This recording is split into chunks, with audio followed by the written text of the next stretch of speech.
নমস্কার বন্ধুরা, সবাই তোমরা ভালো আছো তো?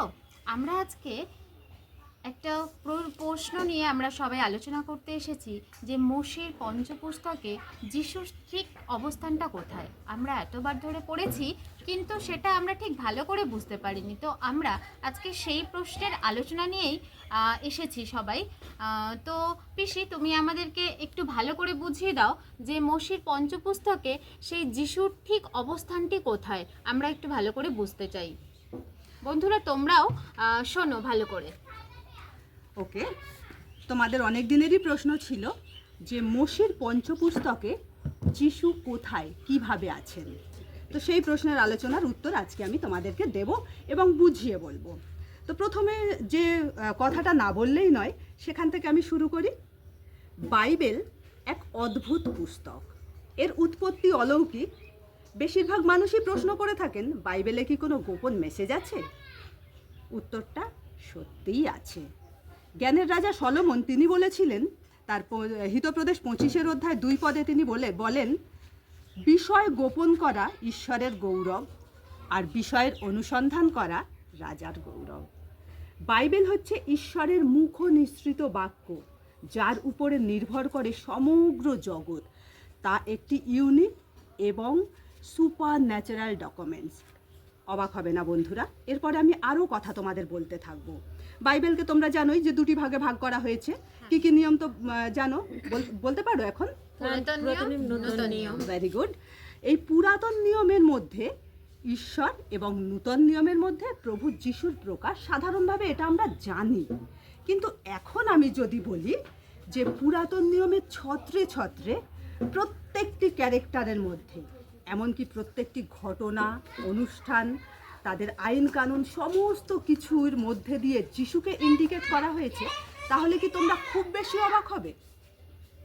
আচ্ছা, এর পরেও আরও কিছু আমার বলার আছে। তোমরা যদি এত অবাক হচ্ছই, তাহলে আরেকটি কথাও বলে দিই যে নূতন নিয়মের মধ্যে ঈশ্বরের হৃদয়ের প্রকাশ আছে।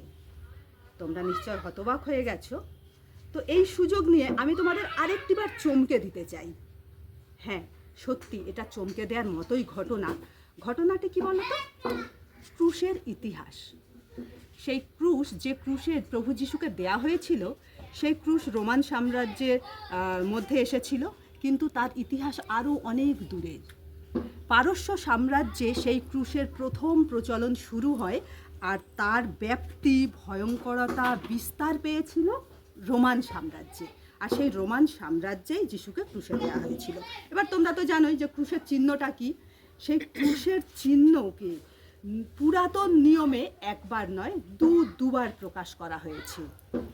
এবার নিশ্চয় তোমরা জানতে চাইবে কোথায়। হ্যাঁ, আমি সেগুলো আসবো, কিন্তু ধীরে ধীরে। এবার তোমাদের যে বিষয়টি বলবো সেটি হলো যে এই সমস্ত প্রমাণের কারণেই বাইবেল বিদ্বানরা বলেন যে নূতন নিয়ম পুরাতন নিয়মের মধ্যে গুপ্ত আছে, আর পুরাতন নিয়ম নূতন নিয়মের মধ্যে প্রকাশিত হয়েছে।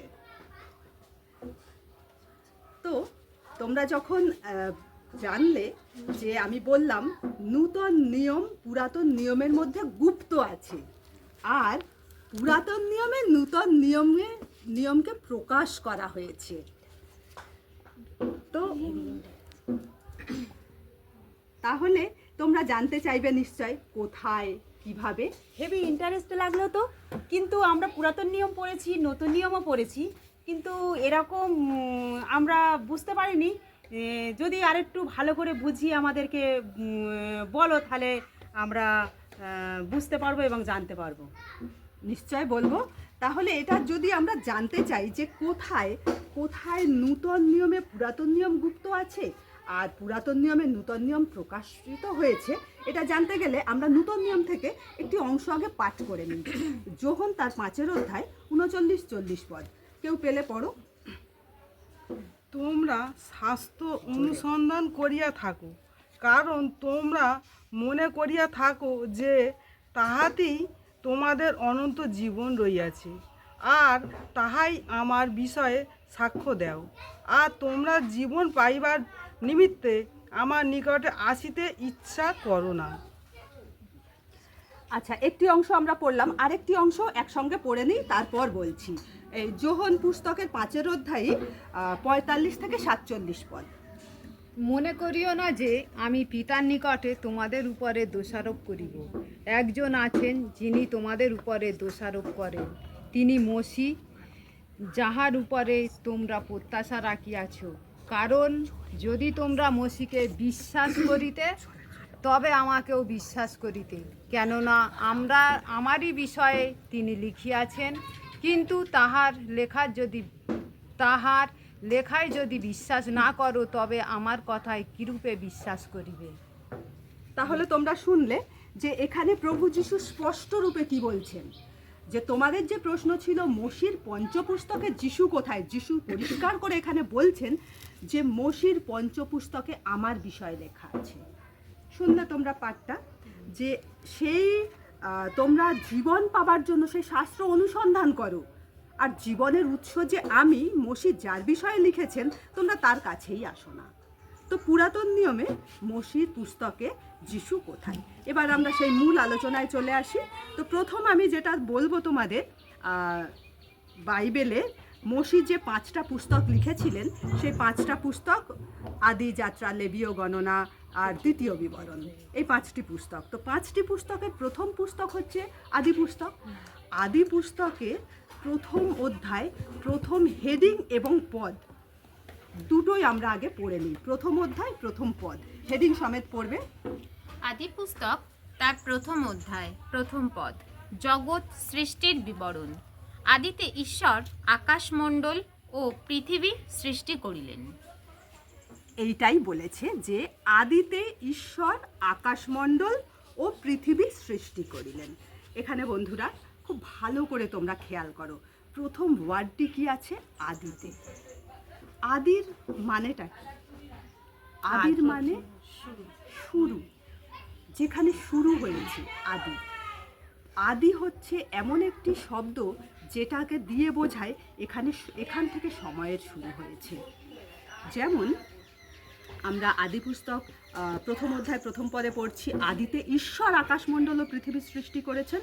এই আদি অর্থাৎ সময়ের সৃষ্টি হয়েছে এখানে, আর তারপর ঈশ্বর কি করলেন? আকাশমণ্ডল পৃথিবী সৃষ্টি করলেন। এবার সৃষ্টির প্রশ্ন তোমাদের মনে আসতেই পারে, কারণ আলোচনা করতে করতে তো অনেক প্রশ্ন মাথায় আসে। তো তোমাদের মনে আসতে পারে যে তাহলে সৃষ্টির আগে কি ছিল। এটা যদি আমরা জানতে চাই, তাহলে ওই যে 2 পদটা আমাদেরকে আরেকবার পড়তে হবে। আদি পুস্তক 1 অধ্যায় 2 পদ একটু পড়ো। পৃথিবী ঘোর ও শূন্য ছিল এবং অন্ধকার জলধির উপরে ছিল, আর ঈশ্বরের আত্মা জলের উপরে অবস্থিতি করিতেছিলেন। জানো, একটা বিষয় না খুব পরিষ্কার, যে বাইবেল থেকে যদি মনে কোনো প্রশ্ন আসে, এর উত্তর কিন্তু বাইবেলই দেয়, আর অন্য কোথাও থেকে পাওয়া যাবে না। অনেক রেফারেন্স বই তোমরা পড়তে পারো, অনেক বিদ্বানদের আলোচনা শুনতে পারো, অনেক কিছু করতে পারো, কিন্তু মনে রাখবে বাইবেলের উত্তর একমাত্র বাইবেল, আর কিছু নয়। তো যে প্রশ্নটা এখন উপস্থিত হলো, যে যদি আদিতে ঈশ্বর সৃষ্টি করলেন, তাহলে আদির আগে কি ছিল বা ঈশ্বর কী করছিলেন?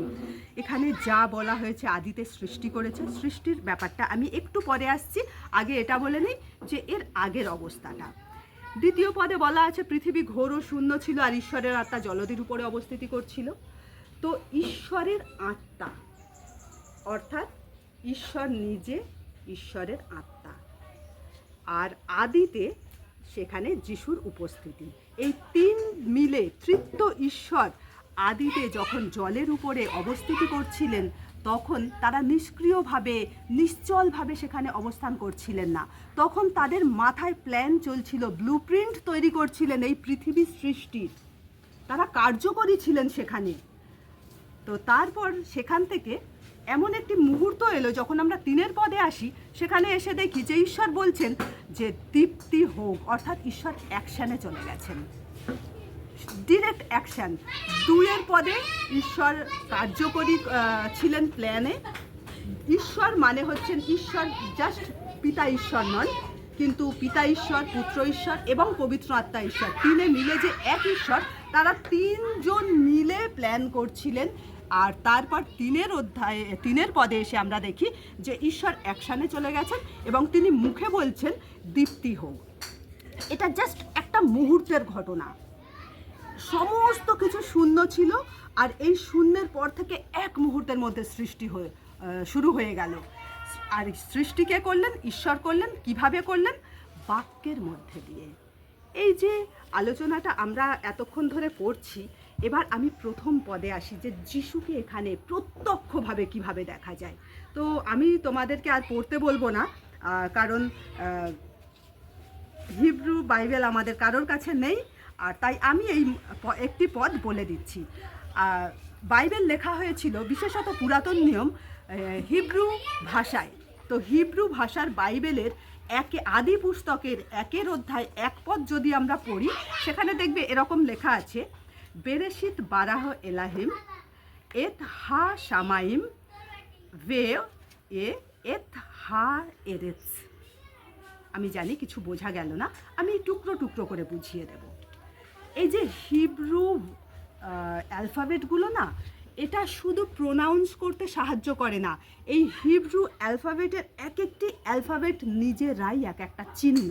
যেমন তোমরা যদি গীত সংহিতা পড়েছো, গীত সংহিতা 119, ওখানে দেখবে হিব্রু অ্যালফাবেটের 22টা অক্ষর সেখানে দেয়া আছে, আলিফ বেত জিমেল করে শেষে তাও পর্যন্ত একেবারে 22টা অক্ষর সেখানে দেয়া আছে, আর প্রত্যেকের আলাদা আলাদা মিনিং আছে।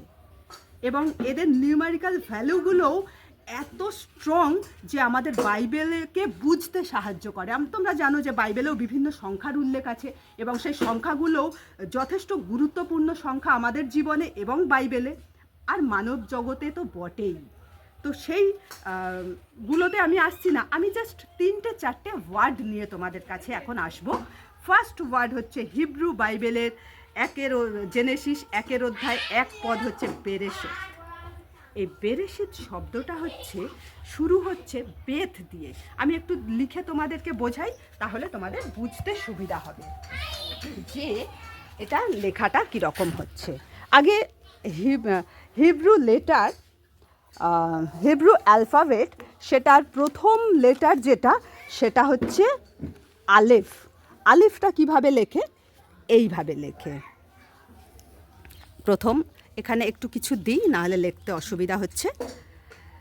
এটা হচ্ছে আলেফ। এই আলিফকে দিয়ে বোঝানো হয় পিতা ঈশ্বরকে।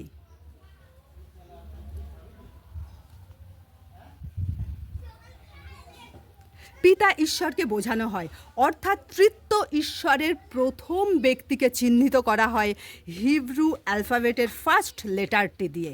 এবার আমি সেকেন্ড লেটারে আসি, সেটা হচ্ছে বেথ। এটা হচ্ছে বেথ। এই বেথ দিয়ে তৃত্ব ঈশ্বরের দ্বিতীয় ব্যক্তিকে চিহ্নিত করা হয়, অর্থাৎ পুত্র ঈশ্বর।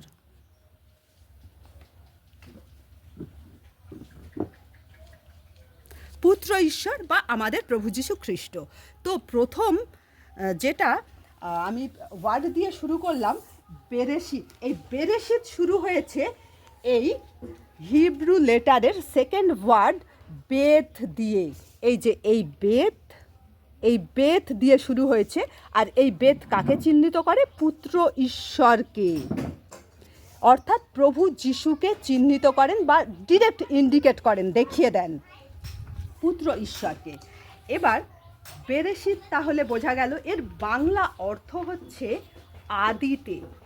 এই বেরেশিত শব্দটার বাংলা অর্থ হচ্ছে আদিতে, ইংরাজি হচ্ছে ইন দ্য বিগিনিং, আর বাংলা অর্থ শুরু বা আদিতে। তো প্রথম ওয়ার্ডটা তাহলে আমরা দেখলাম বেরেশিত, যেটা শুরু হয়েছে বেথ দিয়ে, তা সরাসরি পুত্র ঈশ্বর অর্থাৎ প্রভু যীশু খ্রিস্টকে চিহ্নিত করছে। এবার সেকেন্ড ওয়ার্ডে আসি, বারাহা। এই বারাহা শব্দের অর্থটি আগে বলে নিই। এটি হচ্ছে ক্রিয়েটেড, অর্থাৎ সৃষ্টি। তো এই ক্রিয়েটেড শব্দটা ইংরাজিতে একটি ভার্ব, যা ডিরেক্ট ঈশ্বরের অ্যাকশানকে প্রকাশ করে। এই বারাহা শব্দটিও এই বেথ দিয়ে শুরু হয়েছে, এই বেথ দিয়ে শুরু হয়েছে। সরি, এটা একটু ভুল হয়ে গেল।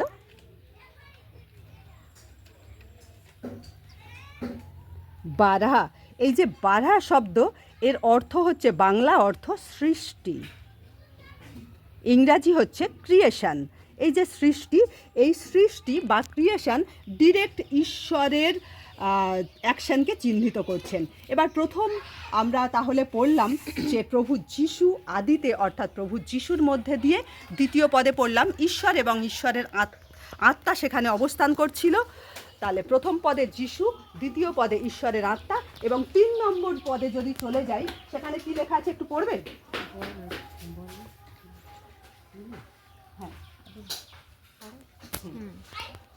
পরে ঈশ্বর কহিলেন, দীপ্তি হইল, তাহাতে দীপ্তি হইল। তাহলে এখানে দেখো, এবার ঈশ্বর বলছেন। প্রথম আমরা শুরু করলাম যে আদিতে যিশুর মধ্যে দিয়ে আকাশমণ্ডল ও পৃথিবী সৃষ্টি হলো। দ্বিতীয় পদে পড়লাম ঈশ্বরের আত্মা গভীর প্ল্যানে পৃথিবীকে কিভাবে সাজাবেন সেই প্ল্যানে ব্যস্ত। এবং 3 নম্বর পদে এসে দেখছি যে ঈশ্বর ডিরেক্ট অ্যাকশানে নেমে গেছেন, মুখে বলছেন দীপ্তি হোক, আর তাহাতে দীপ্তি হইল। এই ভাষাটাই আছে বাইবেলে। তো যদি দীপ্তি হলো, তাহলে কে করলেন? 3 নম্বর পদে আমরা দেখেছি ঈশ্বর। আর হিব্রু বাইবেলে এটাকে দেখায়, ঈশ্বরকে বলা হচ্ছে এলোহিম। এই এলোহিম শব্দটি নিয়ে একটু আলোচনা করার দরকার আছে। এলোহিম অর্থ গড, বাংলায় ঈশ্বর। তো এই এলোহিম শব্দটি গ্রামাটিক্যালি প্লুরাল ওয়ার্ড। প্লুরাল অর্থাৎ একাধিক ব্যক্তির উপস্থিতিকে বোঝায়। আমরা প্রথম 1 আর 2 পদেই দেখে নিয়েছি যে এখানে একাধিক ব্যক্তির উপস্থিতি আছে, যদিও তারা এক সত্তায় বিদ্যমান, এক সত্তায় 3 ব্যক্তি, এক ঈশ্বর। তথাপি এখানে দেখা যাচ্ছে যে ঈশ্বর অ্যাকশানে যখন নেমেছেন, তখন এখানে প্লুরাল ওয়ার্ড ব্যবহার করা হলো এলোহিম, আর অর্থাৎ তৃতীয় ঈশ্বরের দিকে এটা ইন্ডিকেট করছে। তাহলে এখানে সরাসরি যিশুর ইনভলভমেন্ট আমরা পেয়ে গেছি। আর তোমাদের প্রশ্ন এটাই ছিল, মোশির পঞ্চপুস্তকে যিশু কোথায়? তাহলে প্রথম 3টি পদের মধ্যে দিয়ে দেখো আমরা যিশুকে সরাসরি দেখতে পেয়েছি। এটা যদি তোমরা আরেকটু পরিষ্কার করতে চাও, তাহলে নূতন নিয়মের যোহন 1 অধ্যায় 1 পদটি একবার খোলো, পড়ো। যোহন লিখিত সুসমাচার তার 1 অধ্যায় 1 পদ। প্রথম হেডলাইনে আছে, ঈশ্বরের বাক্য যিশুর মহত্ব ও অবতার। আদিতে বাক্য ছিলেন এবং বাক্য ঈশ্বরের কাছে ছিলেন এবং বাক্য ঈশ্বর ছিলেন। তাহলে দেখো, এই যে ঈশ্বর মুখে বলছেন 3 পদে যেটা আছে, ঈশ্বর কহিলেন, এই যে কহিলেন, তিনি কি কহিলেন? দীপ্তি হোক। এই যে বলাটা, এই যে বাক্যটা, এটা যোহন লিখিত সুসমাচারে আছে আদিতে বাক্য ছিলেন।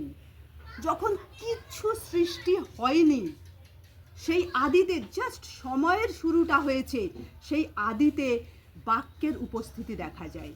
সে বাক্য বলছে নিজেই ঈশ্বর ছিলেন, কারণ একটু আগে আমরা আলোচনা করেছি যে এক সত্তা কিন্তু 3 ব্যক্তি, পিতা ঈশ্বর, পুত্র ঈশ্বর আর পবিত্র আত্মা ঈশ্বর। আমরা এগুলো আলোচনা করে করে এসেছি, কোথায় কিভাবে কাদেরকে দেখা গেছে, কারা কিভাবে অ্যাকশন করেছেন, কাজে ব্যস্ত ছিলেন, এগুলো আলোচনা করে এসেছি।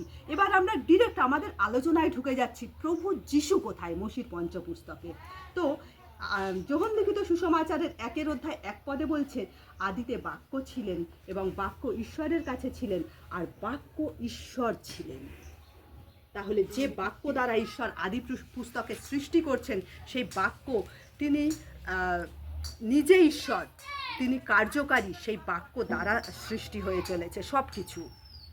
এবার একেবারে আদি পুস্তকের 1 অধ্যায় 3 পদ থেকে আর 25 পদ পর্যন্ত আমরা দেখতে পাই যে সৃষ্টি হয়ে চলেছে এইভাবে, এই বাক্য দ্বারা সৃষ্টি হয়ে চলেছে সবগুলো। ঈশ্বর কহিলেন, ঈশ্বর কহিলেন, ঈশ্বর কহিলেন, প্রতিটা সৃষ্টির আগেই কহিলেন, ঈশ্বর কহিলেন, মানে সেখানে বাক্যের ব্যবহার হচ্ছে, অর্থাৎ প্রভু যিশু স্বয়ং সেই সৃষ্টির মধ্যে উপস্থিত আছেন। আদি পুস্তক এবং যোহন লিখিত সুসমাচারের 1 অধ্যায় 1 পদ আমাদের এই কথাই বলে।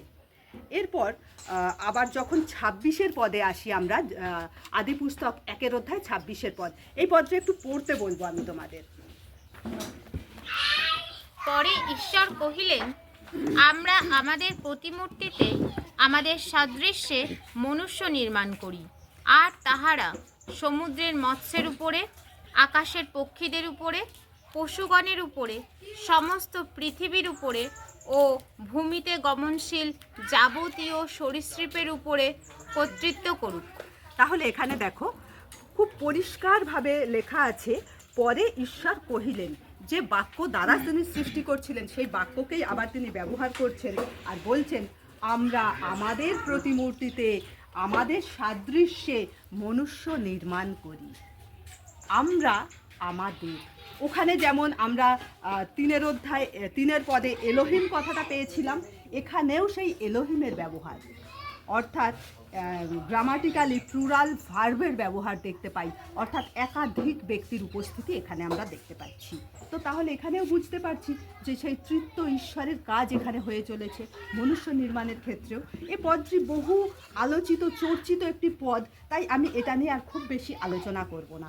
এবার আমি যেখানে চলে আসব যে প্রভু যিশুকে আরও কীভাবে প্রত্যক্ষভাবে পুরাতন নিয়মে, বিশেষত মোশির পঞ্চপুস্তক, আরও যদি বেশি করে বলি এই আদি পুস্তকের সৃষ্টির অধ্যায় কী করে দেখা যায়, তাহলে আমাদেরকে খুলতে হবে যে হিতোপ্রদেশ তার 8 অধ্যায় 22 থেকে 31 পদকে আমরা একেবারে প্রত্যেকটি পদ আগে পড়ে নেব, আর তারপর আমরা এর আলোচনায় আসব। সদাপ্রভু নিজ পথের আরম্ভে আমাকে প্রাপ্ত হইয়াছিলেন, তাহার কর্ম সকলের পূর্বে পূর্বাবধি। আমি স্থাপিত হইয়াছি অনাদিকাল অবধি, আদি অবধি, পৃথিবী উদ্ভবের পূর্বাবধি। জলধি যখন হয় নাই তখন আমি জন্মিয়াছিলাম, যখন জলপূর্ণ অনুই সকল হয় নাই। পর্বত সকল স্থাপিত হইবার পূর্বে, উপপর্বত সকলের পূর্বে আমি জন্মিয়াছিলাম, তখন তিনি স্থল ও মাঠ নির্মাণ করেন নাই, জগতের ধূলির প্রথম অণুও গড়েন নাই। যখন তিনি আকাশমণ্ডল প্রস্তুত করেন তখন আমি সেখানে ছিলাম।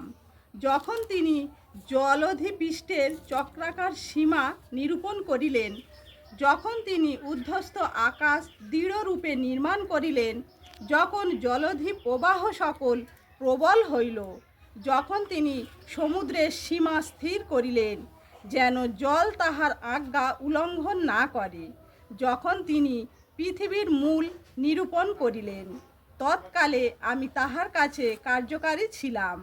আমি দিন দিন আনন্দময় ছিলাম, তাহার সম্মুখে নিত্য আহ্লাদ করিতাম। আমি তাহার ভূমণ্ডলে আহ্লাদ করিতাম, মনুষ্য সন্তানগণে আমার আনন্দ হইত। দেখো, তোমরা যে প্রশ্ন করেছো যে মোশির পঞ্চপুস্তকে প্রভু যিশু কোথায়, আমরা আদি পুস্তক দেখছিলাম, এবার আমরা হিতপ্রদেশে দেখি সেই সৃষ্টির প্রারম্ভের কথা লেখা আছে। এখানে 8 অধ্যায় 22 পদে প্রথম যেটা আমরা পড়লাম শুনলাম, সেখানে কি বলছে, সদাপ্রভু মানে পিতা ঈশ্বর, তৃতীয় ঈশ্বরের প্রথম ব্যক্তি সদাপ্রভু নিজ পথের আরম্ভে আমাকে প্রাপ্ত হইয়াছিলেন, তাহার কর্ম সকলের পূর্বে পূর্বাবধি। মানে কোথা থেকে যিশুর উৎপত্তি এটার বর্ণনা এখানে দেয়া হচ্ছে। এখানে দেখো, ঈশ্বরের এই প্রজ্ঞা সৃষ্টির সূচনা হিসাবে উল্লেখ করা হয়েছে। কি বললাম, ঈশ্বরের এই প্রজ্ঞাকেই সৃষ্টির সূচনা হিসাবে উল্লেখ করা হয়েছে। ঈশ্বর নিজ পথের প্রারম্ভে, মানে যে তিনি যে এই সৃষ্টি করতে চলেছেন তার আগে এই প্রজ্ঞা তার কাছে ছিল। এই প্রজ্ঞা মহাবিশ্ব সৃষ্টির আগে অনাদিকাল থেকে ঈশ্বরের সঙ্গে প্রতিষ্ঠিত ছিলেন। একাধিক থিওলজিস্ট, বাইবেল স্কলার, তত্ত্বদর্শীদের মতে এই প্রজ্ঞাকে রূপক অর্থে ব্যবহার করা হয়েছে, যা কিনা প্রভু যীশু খ্রিস্টের প্রাক মানব অবস্থাকে বোঝায়। বুঝলে আমি কি বললাম? প্রাক মানব অবস্থা, অর্থাৎ প্রভু যীশু খ্রিস্ট দেহ ধারণ করার আগে যে অবস্থায় ছিলেন, এই হিতপ্রদেশের 8 অধ্যায় 22 পদ সেই অবস্থার বর্ণনা করেন। তিনি প্রজ্ঞা হিসাবে ঈশ্বরের কাছে ছিলেন। আবার আদি পুস্তকের যোহন লিখিত সুসমাচারের 1 অধ্যায় দেখা যায় তিনি বাক্য হিসাবে ঈশ্বরের সঙ্গে উপস্থিত ছিলেন। মানে প্রত্যক্ষভাবে ঈশ্বরের সঙ্গে যিশু কিভাবে উপস্থিত ছিলেন, শুধু যিশুর নামটুকু নেই পুরাতন নিয়মে, এমনকি মোশির পঞ্চপুস্তকে, কিন্তু যিশুর সমস্ত অ্যাকশন, সমস্ত কার্য সেখানে বিদ্যমান। আর আমরা যদি সঠিকভাবে খুঁজি না, সেগুলোকে একটি একটি করে দেখবে সবটাই পেয়ে যাবে। তাহলে আমরা হিতপ্রদেশে আরেকটু এগিয়ে যাই। এই যে 8 অধ্যায় 22 পদ 23 পদ আমরা পড়েছি, সেখানে দেখো কি লেখা আছে। তো ঈশ্বর নিজ পথের প্রারম্ভে আমাকে প্রাপ্ত হইয়াছিলেন, তিনি যা সমস্ত সৃষ্টি করছিলেন সে সমস্ত সৃষ্টির কাজে, তার সমস্ত সৃষ্টির আগে থেকে সে প্রজ্ঞা ঈশ্বরের সঙ্গে ছিল। ওদিকে যোহন লিখিত সুসমাচারে বাক্য ঈশ্বরের সঙ্গে ছিলেন আদিতেই, সৃষ্টির আগেও। তো তারপর এখানে কি দেখাচ্ছে যে যিশুকে এখানে তো প্রজ্ঞা হিসাবে বর্ণনা করা হয়েছে। সেই প্রজ্ঞা যিনি পিতা ঈশ্বর কর্তৃক সমস্ত সৃষ্টির আদিতে প্রকাশিত ছিলেন। এবার যদি আমরা যোহন লিখিত সুসমাচারের তার 3 পদটি একটু দেখি, তাহলে এই পদে কি বলেছে আমরা আরেকটু পরিষ্কার করে জানতে পারবো। যোহন তার 1 অধ্যায় 3 পদ। সকলই তাহার দ্বারা হইয়াছিল, যাহা হইয়াছে তাহার কিছুই তাহা ব্যতিরেকে হয় নাই।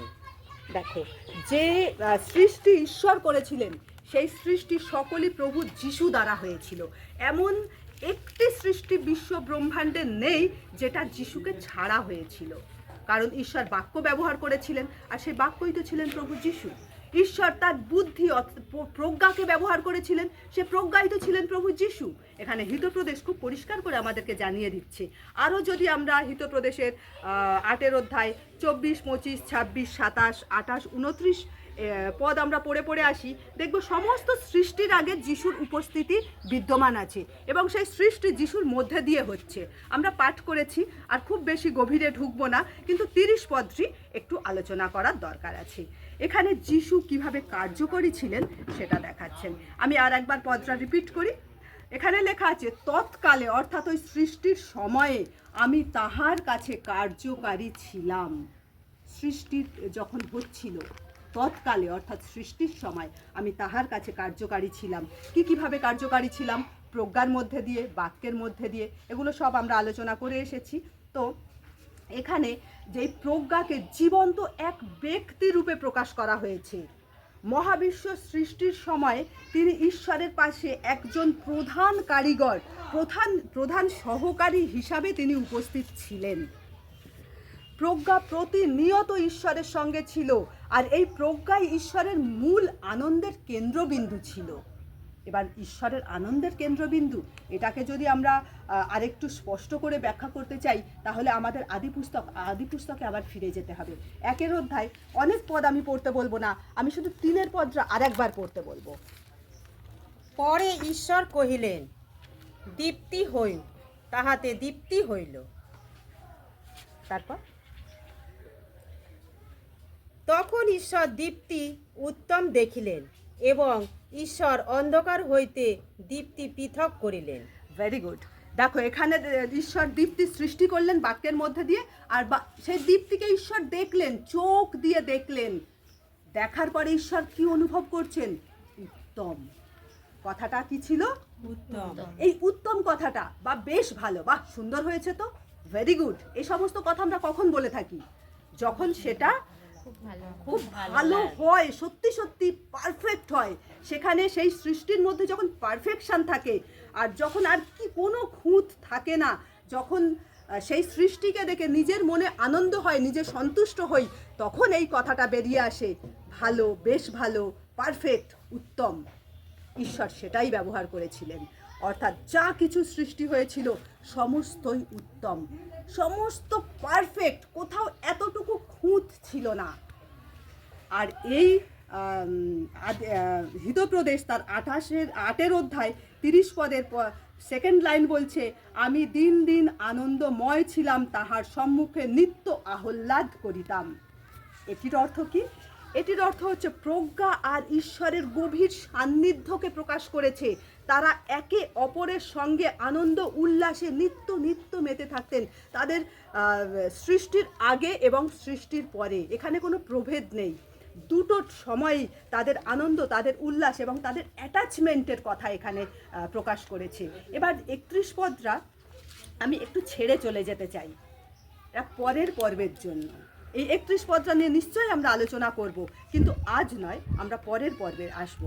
এখন যেখানে আমরা হিব্রু বাইবেলের প্রথম পুস্তকের প্রথম অধ্যায় প্রথম পদ আমরা রেখে এসেছিলাম, সেই জায়গায় আরেকটি বার চলে যাব, আর সেই লাইনটি আমি আরেকবার তোমাদের সামনে পড়ি। সেখানে লেখা আছে, হিব্রু ওয়ার্ডগুলো যেগুলো আছে সেই ওয়ার্ডটাই আমি পড়ি যেন বুঝতে সুবিধা হয়। বেরেশিত বারা এলোহিম এত হা শামাইম ভে এত হা এরেতস। আর একবার পড়ি, বেরেশিত বারা এলোহিম এত হা শামাইম ভে এত হা এরেতস। এখানে খুব ভালো করে তোমরা যদি শুনে থাকো দেখবে এত কথাটা দুবার লেখা আছে, এত কথাটা দুবার লেখা আছে। আমি তোমাদের জন্য এটা আরেকবার একটু লিখতে চাই, তাহলে তোমরা আরেকটু ভালো করে বুঝতে পারবে। এখানে বেরেশিত বারা হা শামাইম, এই এত কথাটা যে দুবার লেখা আছে, এত কিভাবে গঠিত হচ্ছে? হিব্রু বর্ণমালার প্রথম ওয়ার্ড এই আলেফ, আর হিব্রু বর্ণমালার লাস্ট ওয়ার্ড তাও, এই দুটো ওয়ার্ডের মিলনে গঠিত হচ্ছে এত। খেয়াল করলে এটি হচ্ছে ফার্স্ট ওয়ার্ড, এটি লাস্ট ওয়ার্ড, অর্থাৎ 22টি ওয়ার্ড আছে হিব্রু বর্ণমালায়। এটি আলিফ ফার্স্ট আর এই তাও লাস্ট, এই দুটো লেটার একসঙ্গে গঠিত হয়ে হচ্ছে এত। ইংরাজিতে যদি আমরা এটাকে লিখি এরকম লেখা হবে, আর বাংলায় এটির মানে হচ্ছে বিশেষ নির্দেশক।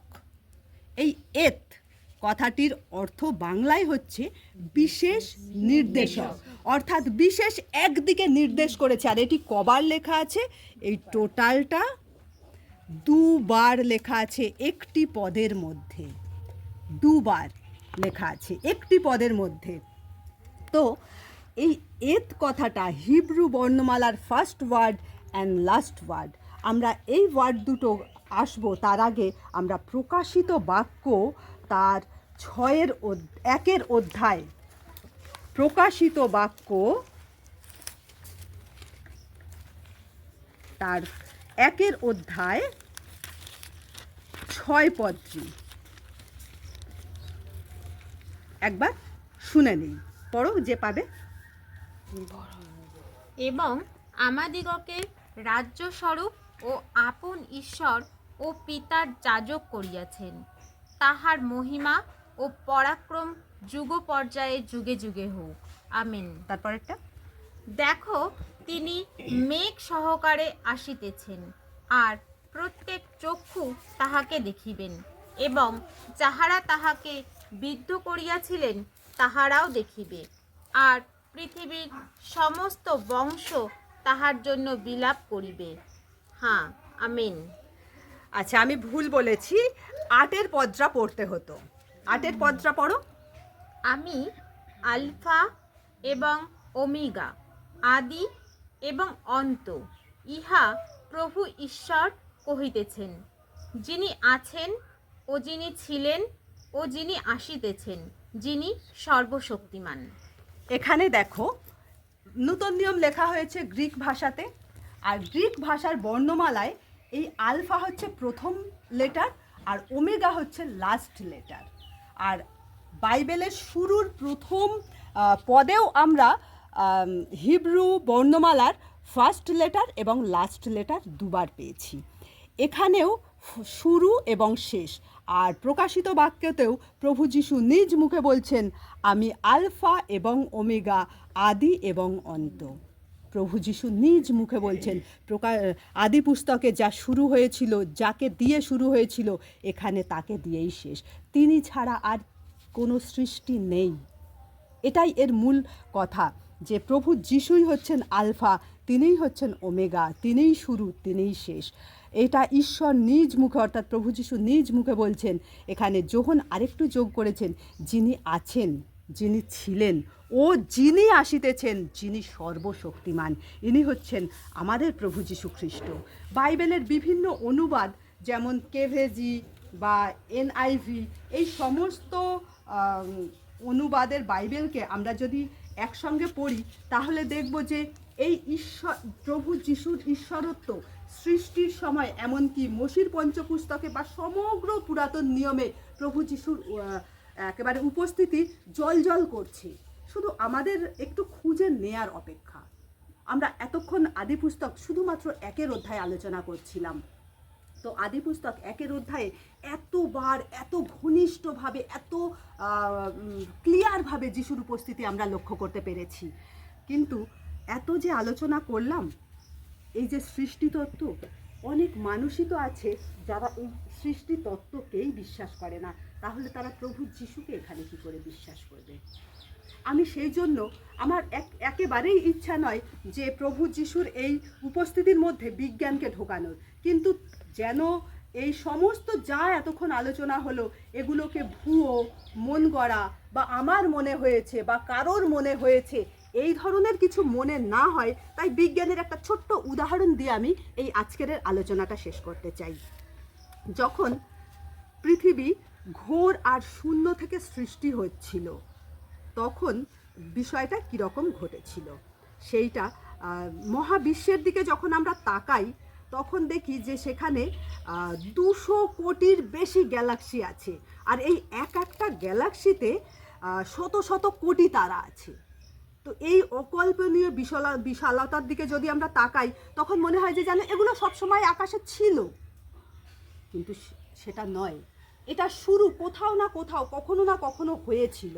তো এর কোথায় হয়েছিল, কিভাবে হয়েছিল, আমি খুব ছোট্ট একটি ধর্মতাত্ত্বিক দিক থেকে আর একটি বিজ্ঞানের দিক থেকে আলোচনা দিয়ে শেষ করব। 1600 বছর আগে অ্যারেলিয়ান আগাস্টিনাস নামে একজন মানুষ, যাকে আমরা সাধু আগস্টিন নামে চিনি, তিনি আফ্রিকার আলজেরিয়ার এক প্রাচীন মঠে ছোট্ট একটি ঘরে মোমবাতির কাঁপা কাঁপা আলোতে লিখছিলেন। তিনি কি লিখছিলেন? তার মাথায় অনেক কিছু ঘুরছিল। তো এই যে ঈশ্বর সৃষ্টি করলেন, এই সৃষ্টির আগে কি ছিল, ঈশ্বর কোথায় ছিলেন, কি করছিলেন, এই সমস্ত তার চিন্তার মধ্যে ছিল। আর তিনি সে যুগের মধ্যে সবচেয়ে তীক্ষ্ণ মনের চিন্তাবিদদের মধ্যে একজন ছিলেন। তিনি একধারে নিজে দার্শনিক, ধর্মতাত্ত্বিক, আবার লেখকও ছিলেন। তার লেখা একটি বিখ্যাত গ্রন্থ হচ্ছে কনফেসাস। এটি আজও পশ্চিম দুনিয়ার মানুষের ধর্মতত্ত্বের মূল বিশ্বাসের ভিত্তি। তো তিনি এই আগের সম্বন্ধে ধারণা দিতে গিয়ে তাকে একজন প্রশ্ন করেছিল, তার বিরোধী। তো যখন প্রশ্ন করলেন, তাকে এই একই প্রশ্ন করা হয়েছিল যে ঈশ্বর সৃষ্টির আগে কোথায় ছিলেন, কি করছিলেন? আর তার চোখটা জ্বলে উঠল। তিনি বুঝতে পারলেন যে প্রশ্নের মধ্যেই তো ভুল লুকিয়ে আছে, যে সৃষ্টির আগে, এটাই তো ভুল। কারণ আগে বলে তো কিছু ছিলই না, সময়টাও তো ঈশ্বরের সৃষ্টি। ওই যে আমরা আদি পুস্তক একটু আগে পড়ে এলাম, আদিতে অর্থাৎ সময়ের সৃষ্টি হয়েছে। তো সময়ের আগে আবার সময়ের ধারণা আসবে কি করে? মনে করো ঘড়ি যদি আবিষ্কারই হয়নি, তাহলে ঘড়ির দৃষ্টিকোণ থেকে সময়ের তো কোনো ধারণা থাকতেই পারে না। এই ছিল আগস্টিনের ধারণা এবং তার ব্যাখ্যা। তো তার মানে আদি সময়ের সৃষ্টিতে সময়ের কোনো ব্যাখ্যা হতে পারে না। এবার যদি আমরা আধুনিক পদার্থবিজ্ঞানে চলে আসি, তাহলে দেখব সেখানে 1380 কোটি বছর আগে মহাবিশ্ব সৃষ্টি হয়েছিল এক বিস্ফোরণ থেকে। আর সেই বিস্ফোরণে এক মুহূর্তের মধ্যে জন্ম নিয়েছিল কিছু পদার্থ, শক্তি, স্থান, আর সময় এবং বিকিরণ। আর কয়েক মিনিটের মধ্যে জন্ম হয়েছিল হাইড্রোজেন, হিলিয়ামের। আর এরপর কোটি কোটি বছর ধরে সেই গ্যাসগুলো জমে এক একটি উজ্জ্বল নক্ষত্রে পরিণত হয়েছিল, যেগুলোকে আমরা আজ আকাশে দেখি, তারা বলি। তো এই সব কিছুর আগে, অর্থাৎ এই বিস্ফোরণের আগে কি ছিল? কিছুই ছিল না, মহাশূন্য ছিল। আর এই যে কথাটা এক্ষুনি আগে আমি বললাম যে কিছুই ছিল না, ওদিকে আমাদের ধর্মতাত্ত্বিক আগস্টিনও তাই বলেছেন, আর এদিকে বিজ্ঞানীরাও তাই বলছে। এই কথাটা কি এমনি এমনি হাওয়ায় ভেসে এসেছে কথাটা? আমি বানিয়ে বলছি? এমনটা নয়। 1915 শতকে মহান বিজ্ঞানী অ্যালবার্ট আইনস্টাইন তার স্বাভাবিক আপেক্ষিক তত্ত্বে এই কথাটি বলেছেন। আর এখানেই একজন বিজ্ঞানী আর একজন ধর্মতাত্ত্বিকের দুইজনের সিদ্ধান্ত এসে মিলে গেছে। এই সিদ্ধান্তটি, অর্থাৎ এই বিগ ব্যাং এবং ঈশ্বর সৃষ্টি তত্ত্ব, এই দুটি জিনিস বিশ্বাস ও বিজ্ঞান এসে একে অপরের সঙ্গে হাত মিলিয়েছে। তাহলে যারা মনে করো যে বিজ্ঞান এবং বিশ্বাস দুটো মেরুর জিনিস, এটা একেবারেই নয়। যদিও আমার আলোচনা আজকে এই বিজ্ঞান এবং ধর্মকে মেলানো নয়, তাই আমি একটিবারও এই দিকে আসবো না, কিন্তু শুধু এটা প্রমাণ করানোর জন্য আমি এটা বললাম যে যিশুকে যেখানে যেখানে বাইবেলে দেখানো হয়েছে, পুরাতন নিয়মে মোশির পঞ্চপুস্তকে, তিনি প্রত্যক্ষভাবে বিদ্যমান আছেন বলে তাকে দেখানো সম্ভব হয়েছে, না নচেত তাকে দেখানো যেত না।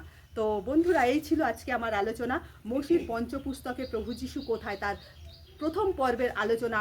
আদি পুস্তকের প্রথম অধ্যায়, প্রথম অধ্যায়ের 1 থেকে শেষ পদ পর্যন্ত আলোচনা করেছি। আশা করি তোমরা বুঝতে পেরেছো, তোমাদের যেটা মনে সন্দেহ বা দানা বেঁধেছিল যা কিছু ক্লিয়ার হয়েছে। হ্যাঁ, বুঝতে পেরেছি আমরা। তাহলে আজকে আমরা আমাদের আলোচনা এইখানেই শেষ করছি। বন্ধুরা, আমরা বুঝতে পেরেছি যে যিশুর কে মোশির সেই পঞ্চপুস্তকের মধ্যে কোথায় প্রাধান্য দেওয়া হয়েছিল, যেটা আমরা আগে জানতাম না, কিন্তু পিসি আমাদেরকে সুন্দরভাবে বুঝিয়ে দিয়েছে। আশা করি তোমরাও বুঝতে পেরেছো। নমস্কার বন্ধুরা, ভালো থেকো তাহলে। জয় যিশু। এরপর আমরা আরও এগিয়ে যাব। এটা প্রথম পর্ব গেল, দ্বিতীয় তৃতীয় করে পঞ্চপুস্তকের প্রতিটা পুস্তকে যিশু কোথায় আছে ধরে ধরে আলোচনা করতে না পারলেও মোটামুটি একটা রূপরেখা তোমাদের সামনে আমরা তুলে ধরবো। নমস্কার।